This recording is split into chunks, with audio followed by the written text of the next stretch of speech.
Welcome to the Slop Farm. Enjoy the video.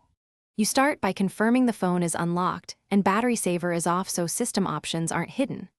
Open Settings, then Apps or App Manager, and scroll to find the Always on Display entry. Once found, tap it to open the App Info page. This gives you access to force stop, disable, and uninstall controls. Make sure you have admin rights or device owner permissions if prompted, because without them you can't remove system-level features. You should force stop the app first to halt background processes. This prevents conflicts.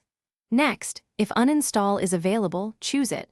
Otherwise, pick disable to stop it from running and optionally uninstall updates to restore the factory package.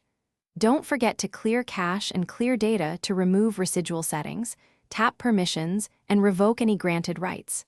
If the uninstall button is grayed out, you likely need to remove device admin access. Once you've uninstalled or disabled the app, reboot the device to ensure the system unloads components and UI stops referencing the feature.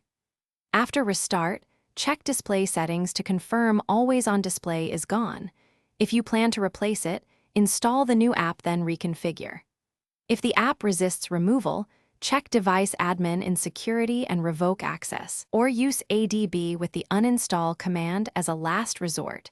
This removes system apps when UI. Thanks for watching. Consider subscribing if we helped you today.